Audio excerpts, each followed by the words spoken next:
What's up, everyone? Welcome back to another review. And this time we're taking a look at Saw 5, which is a continuation of the events that took place in Saw 4. So, overall, I think Saw 5 sucks. I'm just going to say it. I don't like Saw 5. I think this movie is terrible. It has a couple of good things here and there, but overall, I think this movie is flat out stupid. So, the whole plot line of this movie is so both Strom and Hoffman survive the events of Saw 4. It's at the pretty much the opening of this movie shows Strom, who when we last saw was trapped inside of the sick room from Saw 3. He then gets ambushed and placed in a device that fills up with water. He then gives himself a makeshift tracheotomy that pretty much saves his own life. While all the while, Hoffman finds the little girl who was Jeff's daughter from the third movie, and now he wants to take credit as being the sole survivor in the Jigsaw games and an overall hero for finding this kidnapped child. However, it's also too much to Hoffman's dismay, he finds out that Strom is still alive. And now Strom is pretty much out on a quest to prove that Hoffman is the Jigsaw accomplice. And he does this by doing investigative work. Now, I'm going to say this. The whole plot of Strom hunting down Hoffman is actually the strongest part of the movie. Now, I liked the Agent Strom character from Saw 4. I thought he was actually pretty cool, and I thought Scott Patterson put on a good performance in that movie, and I think that carries on into this movie. Pretty much from Saw 4, Strom is pretty much written as like this super cop who you pretty much can't outsmart and is like always 2 to 3 steps ahead of somebody. Until you get to the end of this movie and it's a doozy. But I actually enjoyed Patterson's performance and portrayal as Strom, and for the most part, I actually liked his whole journey of his investigative work into Hoffman and piecing the fact that Hoffman is actually the accomplice.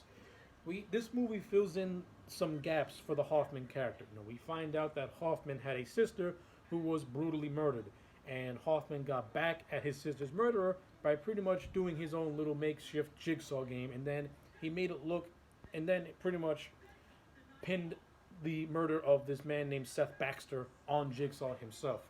This causes Jigsaw to kidnap Hoffman and pretty much persuade him to be an apprentice of his. So it's pretty much revealed that Hoffman has been working with Jigsaw pretty much from the events of the first movie to now.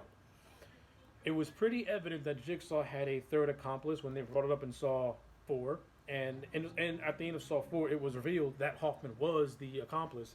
This movie just fills in the backstory on how Jigsaw recruited Hoffman and everything. And for the most part, I thought the scenes were handled fairly well. Fleshing out Hoffman's character a little bit was fine. So yeah, I really don't have too much complaints about that.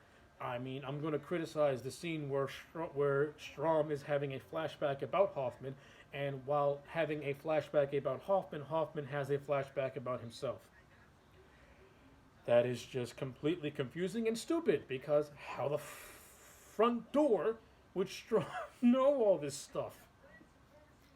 So yeah, that scene is really stupid and dumb, and it kind of makes Strom as a clairvoyant in a way. Yeah, the man is so smart and can predict certain things. What is he, John Smith from the Dead Zone? Give me a break. Strom ain't that good of a detective, to be honest with you. But yeah, I mean, that stuff is fine. This movie does bring back Tobin Bell, though he's reduced to just merely cameo roles and to just flesh out certain aspects from the 4 previous movies to try and retcon Hoffman into there. And I thought it was handled as well as you could possibly handle something like that. They made it make sense. And they also teased of a little bit of a rivalry between Hoffman and Amanda. And in my Saw 3 review, I kind of compared the relationship of Kramer and Amanda to that of a father and a daughter. Well, I'm going to compare the relationship between Hoffman and Amanda to that of a sibling rivalry. Mainly because Hoffman doesn't feel Amanda can hack it, and he thinks he should get everything. Kind of like a sibling rivalry.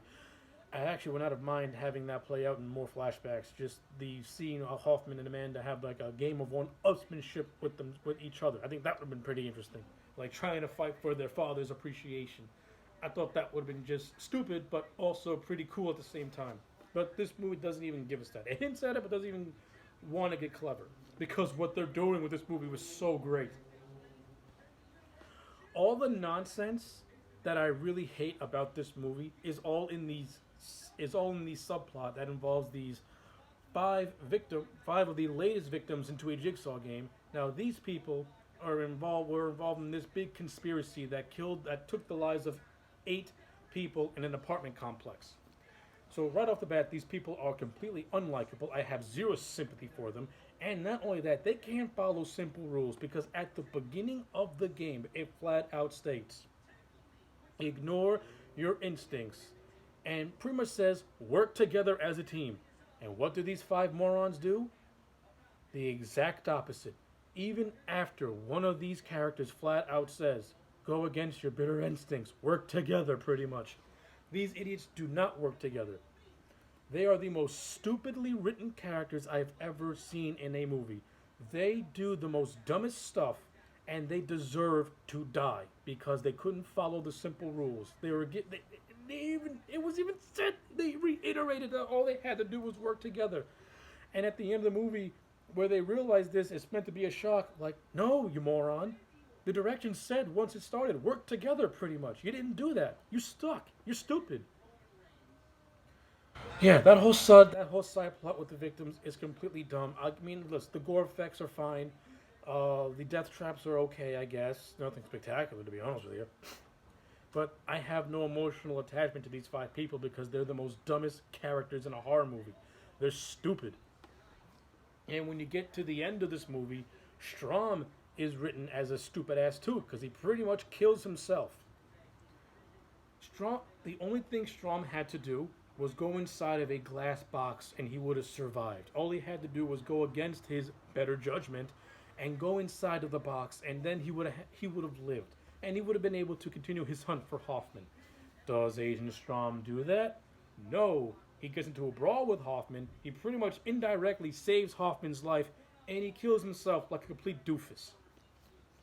You took one of my favorite characters that I liked from that 4th movie, and you made him into a complete moron at the end of this movie, to add on to the other pile of morons this movie produces.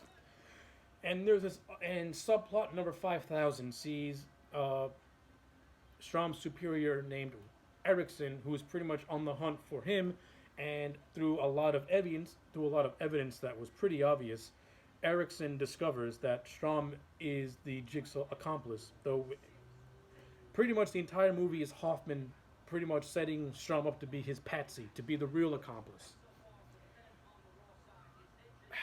I think it would have been much more interesting if Strom would have survived and then found out indirectly that he was being framed. Therefore, the 6th movie would have been Strom trying to clear his name, while all the while trying to prove that Hoffman is the real Jigsaw killer. But no, Strom dies, and Hoffman goes unnoticed because now the dead Strom is going to be pinned as the Jigsaw killer. Kind of stupid, kind of dumb. I don't like it. Not only that, another subplot involves Jill Tuck getting a black box from John Kramer after John Kramer's now as like a will type thing. Do we know the contents of this black box? No. Does Jill Tuck serve a purpose to this movie? No. She has a couple of scenes here and there. Her only scene of significance is getting this black box and the mystery of what's inside said box. That's pretty much it. So, yeah. That's pretty much all I got for Saw 5. I don't like this movie at all. The stuff with Strom hunting down Hoffman is actually pretty cool until you get to the end where Strom dies, which I still don't like. The subplot with the 5 victims is completely stupid because these people are written to be stupid. But overall, the direction is okay, nothing spectacular. The cinematography is okay, nothing dynamic. The acting, for the most part, is fine, though nothing award-winning. Tobin Bell in his flashback scenes gives the best performance, to be honest with you, because his character continues to get more interesting even in death. Now I'm starting to question, why did you kill them off in that 3rd movie to begin with?